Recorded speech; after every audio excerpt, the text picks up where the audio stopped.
May 12th here in Canada. I thank you for your kind words coming in, as I perceive my channel will soon cease to exist. It's a difficult thing emotionally to watch one's country fall. This once good and proud country, Canada, has now fallen to a sociopathic dictator.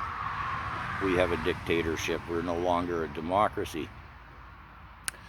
I realize it is not Canada alone that is falling victim to,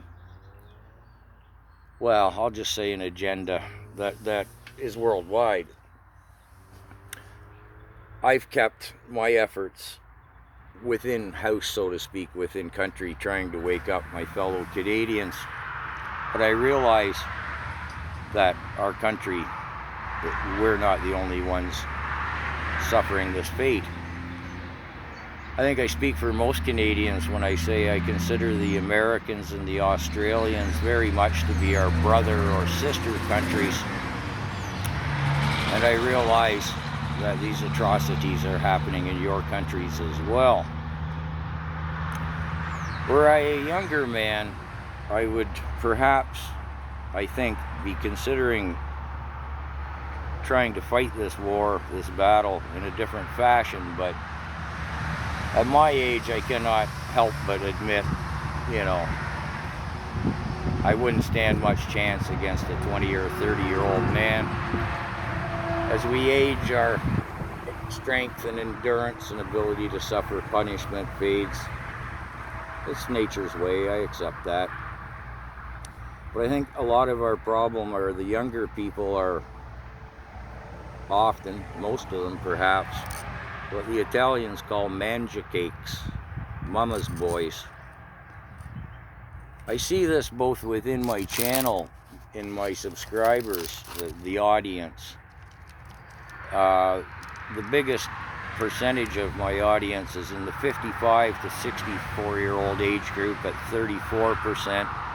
It declines in the 45 to 50 age group to 20%. At 35 to 44, it falls to 15%.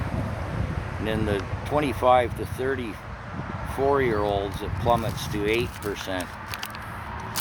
I see this in my personal life as well as I talk to people, friends, family, people on the street, whatever. The young people, my bit of guitar lessons with my nephews and his buddies, they're all like, wow, Uncle Carl, I've been watching your channel. I had no idea it was so bad. And what are you doing about it? Well, nothing. And therein lies the problem. Again, the younger people, I can't put it totally on them, but they just shrug and say, well, and I'm like, well, what are you doing? You just gonna sit there and wait for your universal basic income check and the government, you just be a slave? And they just kind of shrug it off and go back to playing guitar. And again, I realize it's not just my country that this same problem persists. So I'll keep plugging away as long as I can. Again, I really appreciate your support. And again, I realize that it's not my country alone that is suffering this. We just happen to fall first, I guess. Now, will the Canadian people arise and rebel against this? It remains to be seen, but I think it's too little too late. There are too many of us, or too little of us. But my prayers and hopes go out to the rest of the world and to my brother and sister countries. There's nothing for it but to keep plugging, and you just got to try and wake more people up. Not everyone's a warrior, I guess.